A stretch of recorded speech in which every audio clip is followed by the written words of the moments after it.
Hello, YouTube Sidekick here with another kind of short video, probably, on the topic of how to get the most out of the cameras in DCS. Now, I say another video because I already made a couple of videos about various modes of camera control, including some that basically most of us haven't heard of. But today, instead of talking about how to control the cameras, I'm actually going to do a little demonstration of how you can actually use the different camera views. What we're going to do is we're going to take a particular piece of a track file, let's call it a clip, and then we're going to look at a variety of ways that we could film the action if we wanted to use it as, say, part of a scene in a cinematic video. This is a track file that was flown by Polak1, and I have it because we're working on a little project that's inspired by Masters of the Air. So obviously Polak is flying a Focke-Wulf 190, intercepting a large formation of B-17s. And as you'll see here, as we get a little bit farther into the clip, there's one particular piece of the track file where there's some pretty impressive flying. And I thought it'd be kind of interesting to look at all of the different ways that we could take a look at this particular scene. So here it comes right here. He's going to pull up behind one bomber at 6 o'clock low, and then he's going to barrel roll over the top of that guy, and also take out the bomber ahead of it, and then dive down through the formation. So, like I said, a pretty impressive piece of flying. But if we were going to use that in a video, we wouldn't just want to use the cockpit view. So let's take a look at some other ways that we could view that particular piece of the action. Okay, well, let's start with an F2 view, so an external object camera view. We'll start up the sim. We're just before the action starts here, and you can see that we're looking at the outside of the FW190, so you get a little bit better picture of exactly what's going on. I'm moving the camera around a little bit, so that we get different views, different sides of the Focke-Wulf. But that's a pretty bog standard view and not really anything very, innovative, interesting. So let's try something else. So maybe let's try using the new object camera view that came out with the DCS 2.8, where we can basically move the camera with respect to the actual airplane itself and basically put it anywhere we want it. Now I've moved the scene back to the beginning just because it's easier to do this when the aircraft's kind of in a neutral attitude, and the beginning of the clip is beginning of the track file is where that was a good spot to use. So let's position the camera on the aircraft. To position the camera, I'm using the controls that I've described in my earlier videos, W, A, S, D, Q, and E keys, and I'm also using the page up and page down to let me speed the camera motion up and down so I can get a little bit finer control. And then I'm also using the mouse to rotate the camera. So I'm just trying to get it in a position that looks good to me here, and then we're going to fast forward to where we're just starting that clip that we actually want to record. Okay, so here we are coming up on the bomber again. That's a pretty interesting shot. We can see the guns firing as well as the hits on the fortresses. Maybe even a little bit better than we could see from the external view. You can see I was also moving the camera around ever so slightly just to give it a little bit more interest, not keeping the camera completely fixed in that shot. So what else could we do? Well, another thing that we could do is maybe try and look at the scene from the perspective of one of the other aircraft, one of the B-17s in the formation. So let's take a look at how we could do that. So we've run the track file forward again to just where our sort of clip starts. I'm just trying to get a picture of the formation above me because now I need to go into F10 and try and figure out which bomber I want to get a perspective from. Let's go with this guy. And now we're going to go into this bomber. And we're going to do the same thing essentially we did the last time. We're going to use the new object camera. But what I'm going to do is going to move the camera until it's basically in the tail gunner's position. But now I'm looking at that and realizing the fighter is down and to the left. So maybe I will choose the bomber that's side that one. So let's use this guy, and we'll take up the tail gunner position in this aircraft. And so I'm just doing the same thing using W, A, S, D, Q, and E keys, page up, page down to change the rate at which it moves so I can get some finer control, especially once we get right to the back here, it's going to be important to stay pretty fine. So that's the back of the tail gunner's head, and we're inside his head now. That's nice. And so it takes a little bit of fiddling to try and figure out where you want to look from. Oops, through his goggles. Okay, that's good. Okay, we just got to fiddle around a bit until we get a field of view that we like. Then we also have to figure out where the Anton is, because we're going to have to track that manually with the mouse. I think I've got him, and let's run it. There he is. And there he goes. Well, that went by pretty quick. Let me just back that up, rewind it, and let's watch it at, say, half speed, just to get a little bit better picture of what we actually captured there. Just a sec here. Okay, here he comes up just to the right of the sight there. There he is. And there he's going by, and he's actually attacking the bomber next to us. Okay, so we didn't pick the right bomber. That's okay, though. It's still a pretty interesting shot. And we're actually getting some footage of him attacking the second bomber and being upside down. So it goes by pretty quick, but there's some interesting action going on there. So what else could we do? Maybe this time let's actually try and take a view from the second fortress that the Anton attacks. And probably the best view in that one is going to be the top turret gunner. So let's take a look at setting up that shot. So once again, start the track file, run it forward to about this point, go to the F10, view, find that's the fortress that we want. It's going to be the second one that he attacks. So once again, we're going to position the camera using WA, SD, Q, and E, and also the page up and page down keys to get that fine control when we need it. And we're basically going to put ourselves in the top turret. And it's helpful that the turret's actually aimed backwards.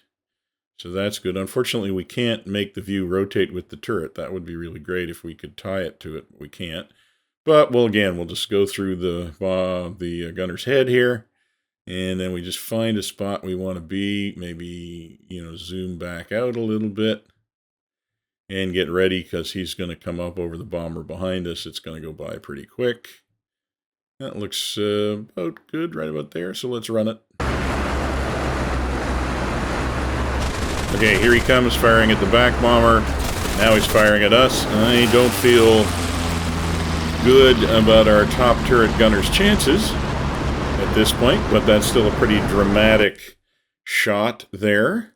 So, we've got a view from two different Flying Fortress gunners. Now, maybe those are all static shots, though, I would call them. They're all in fixed place in some aircraft. So let's try a more dynamic shot where we actually have the aircraft flying by the camera, or all the aircraft flying by the camera, really. So let's use the F3 mode, or specifically the Control F3 mode, which means we can set the camera anywhere we want to, and then have the camera fly by it. So same thing, we're rolling, rerun the track file, running it forward to this point in time where we want to start the shot, which is about there, maybe a little bit farther. Now, I'm in F2 mode, and what I'm going to do is I'm going to swing around to the front, and I'm just going to back up until I'm somewhere on the other side of the B-17s, somewhere around there. And now I'm still pointed at the Anton because I'm in F2. So as soon as I hit Control F3, the Anton's going to fly directly towards the camera. So I get a little bit closer. Let's try it from there, see how it looks. Okay, here he comes up towards us. The B-17 already went by, though. That's not a bad shot. It's a little bit farther away than maybe I would have wanted, but there's another way of getting a better shot I'll show you in a sec. At any rate, not a bad shot of the Anton going by, but, we don't necessarily have to just use the Anton as the aircraft that we're using for the flyby. Why don't we go and redo that again, except this time let's focus on one of the Flying Fortresses, maybe the back Flying Fortress, and have it be the one that we actually use the flyby on here. Just a sec, I'll show you what I mean. So, rerun the track file, stop it where we want to start the action, but now I'm going to go into F10, and I'm going to pick the Flying Fortress that I want to use kind of as let's call it the subject, and now I'm going to rotate around to the front of it, Back up a little bit because I want, it's going to have to move forward a little bit. Maybe right there. And then we're just going to run the action from there and have it fly towards the camera. Let's just see what happens when we do that. Okay, there goes the Fortress. Here comes the Anton. Slightly different perspective, but again, maybe a little farther back than I really wanted to be. Still, I think that's a usable shot, particularly since we can zoom in a little bit when we actually go to make the video, and I'll probably show you that in a sec here. So, but we could also do one more flyby shot. This time we could actually use the forward Fortress, the one that the Anton hits, the second one that it hits, and we could actually watch it fly by. So let's do this again. So we're going to start the track file again and wind it forward, and then here, just a sec. All right, there's the spot that we want. That's where we want to start the filming. Go into F10, pick the other Fortress this time, and this time we're really going to work at being a little bit farther away from this guy.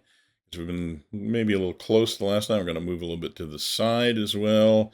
Get a slightly different perspective. Maybe in a little closer than that. Something around there, and let's roll it. And here he comes. So this is better. And yeah, he's going to be attacking the Fortress right as he passes under the camera. And we stay focused on the Fortress as it falls out of formation. So I think that's a nice shot right there. Now, we have had to use a bit of trial and error to try and get the camera where we want it to be and where the action is. There is a way of doing this where you can be much more careful about setting up the shot exactly the way you want it. It's kind of a bit more of a, let's call it an advanced camera hack. And it involves going through the track file twice and using the save and load camera position. Anyways, I'll show you how that works. Here, let's just, once again, let's just load the track file again and roll it forward to where we want to start the action. Okay, this is where we start the action, but this time I'm actually going to roll it all the way forward to exactly where I want the shot that I want. So I'm going to let it run forward a little bit farther. I want to get the shot as he's upside down and the Fortress is burning. So now I'm going to come around to the front. I'm going to frame the shot exactly the way I want it to look. So this is exactly where I want the camera to be at this moment. Just got to fiddle around with it a little bit more. Now what I'm going to do is I'm going to save the camera position to the clipboard. And then I'm going to go out into Notepad with an Alt-Tab. And I'm going to actually paste that saved camera position into Notepad so that I can get it again when I rerun the track file. So here it is pasted into my little Notepad file of all the camera positions I've been using in this Masters of the Air project. The camera position that we just saved is the last one, and I can highlight it and Control-C it, and it will come back to the clipboard, and then I can actually use the key command in DCS to load it into the camera. So the last thing I want to do is just test that camera position. So just going to go back into the scene quickly here. I'm just going to randomly move to a new location, and then I'm going to hit load camera position, and it goes back to where I want it. So it's all good. So let's go run the track file again. Okay, this time we're going to stop the Anton where we want him to be right before his firing pass. We just go out to F10 and then we hit the free camera view and then we hit load camera position. That all went by pretty quickly, but the camera is actually where I left it at the last run through the track file. Now, hard to figure that out because the Anton's way in the distance, as is even the bomber that we're interested in. I'm not moving the camera here, but I'm just zooming in a little. Now when we run it forward, you're going to see that there comes the Anton up. And he's going to be in exactly the position we wanted him to be in that sort of penultimate scene as he hits that second bomber. So you can see that you can use that slightly involved method to actually set up a pretty complicated shot, like figuring out where exactly to put the camera to get exactly that moment on film as the Anton goes by upside down.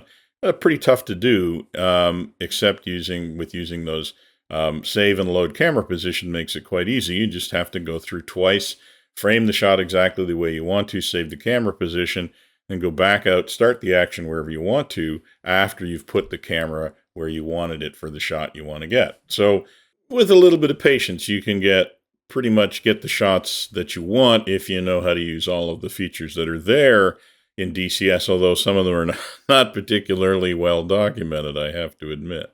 So we have a lot of really interesting footage of this one very short piece of action. So I'm going to go out and do a bit of video editing and come back and show you what a finished video or finished clip of that little action scene would look like. Just a sec. Okay, here it is.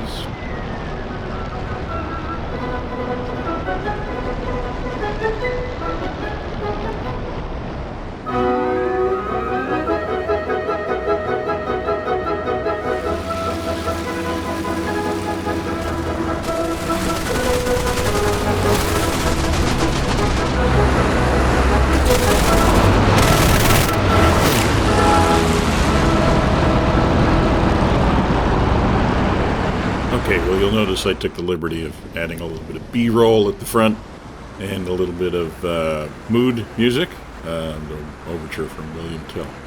At any rate, I hope you enjoyed that video. You know, to put it in perspective, that video clip was a little bit more than 30 seconds long. This video is now going to be over 16 minutes long, just to show you all the filming that went into creating those 30 seconds video, and it didn't include all of the rewinding and the positioning and everything in the track file. So if you want to make cinematic videos that have lots of different clips like that, it is going to take a lot of filming, and it's going to take a fair bit of time to set things up right. But DCS is getting to the point where I think it's possible to do some pretty interesting things. If you are interested in making those kinds of videos, please let me know the kinds of tips and tricks that you use, and also feel free to drop by the Discord server. We do have a thread going where we're talking about making videos, and I'm really interested to hear what other people think about it. And for now, this is going to be Sidekick, signing off.